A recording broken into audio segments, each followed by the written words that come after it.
So, hello guys! Ngayong araw na to ay gumawa ako ng artificial flowers. So, ginamitan ko to ng reuse sando plastic bag. Ayan. So, ganito yung aking ginawa. Kinat ko muna siya sa bandang hawakan.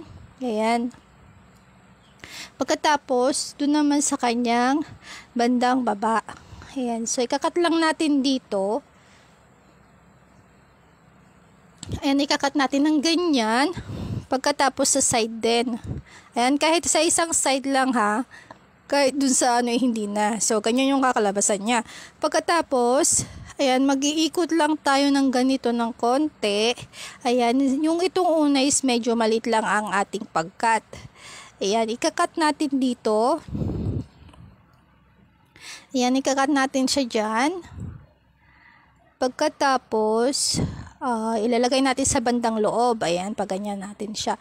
So, ganun ulit, ipapaikot natin. Dapat mahigpit yung ating paghawak dun sa bandang dulo para hindi nga natin mabitawan. So, ikakat ulit natin dito. Ayan, ganyan. Ikakat natin ulit. Tapos, ganun ulit. I-ano natin sa bandang loob ulit. Ayan. So, paulit-ulit lang na ganyan yung gagawin natin. So, nasa inyo na kung gaano nyo gustong kalaki or kakapal yung gagawin nyo. So, sa akin kasi mga 5 or 6 yata yung aking ganito na pinagpatong-patong. So, sa pagkakat natin dito, hindi yung kasi yung ginawa ko dito is medyo pa-layer siya. Kumbaga hindi ko sinundan yung una kong kinat. Kumbaga medyo mababa lang ng konti yung una. Tapos yung sumunod medyo tinaasan ko na yung gupit. Tapos hanggang sa yun nga mga sumunod pa. So ganyan lang siya. Paulit-ulit lang na ganito. Ayan. So madali lang namang gawin to.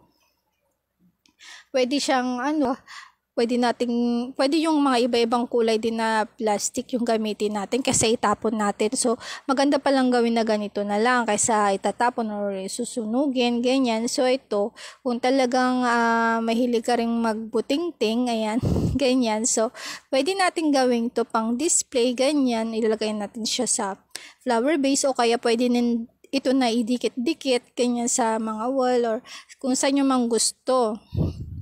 Ayan, marami tong pwedeng paggamitan kung talagang creative din yung ating pag-iisip pagdating sa mga ganitong bagay. So, ganun lang, paulit-ulit lang na ganyan yung gagawin natin. Ikot-ikutin lang natin ng ganyan.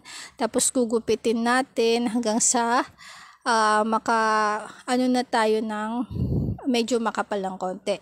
So, kumuha din ako dito sa isang sando plastic bag. Ayan, sa bandang kanyang hawakan, kulay green, ito yung gagawin nating padahon niya. So, hawakan natin ng mahigpit sa bandang dulo para hindi nga natin mabitawan. So, tatalian natin siya. Ayan, tatalian natin dito ng mahigpit sa bandang dulo niya. Ayan, dapat maging mahigpit talaga kasi kapag hindi natin naayos yung pagkatali dito, pwede siyang matanggal or malaglag, ganyan. Kaya dapat mahigpit yung ating pagkatali. So, kaya yung ginawa ko, tapos ginumpitan ko na din siya ng hugis, dahon. Ayan, ganyan lang. So, ganyan lang kadali yung ating gagawin. Ayan, madali lang ito at lalabas nga na napakaganda. O, tignan nyo. O, diba? O, diba ang ganda? So, ganyan siya. Ang cute niya. Ganyan siya white. Ayan, ito yung white yung aking ginawa dito. Ayan, may padahon siya dyan. Ayan. So, naisip ko nga na lagyan siya ng kumbaga yung sa kanyang pa-stem. Ayan, so, naisipan ko na lagyan siya ng pa-stem. Ayan, so, yan, nilagay ko to. Ayan, pero ito ginamit ako na lang ng paper clip at saka yung, tawag dito, magazine. Ayan, medyo matigas siya. So na guys, yung kanyang kinalabasan, nakita nyo naman na napakaganda. May ginawa rin akong kulay orange, yellow at kulay blue. So ayan ang kanyang kinalabasan at napakaganda kaysa itatapon o susunugin lang, 'di ba? So yun lang guys. Thank you for watching.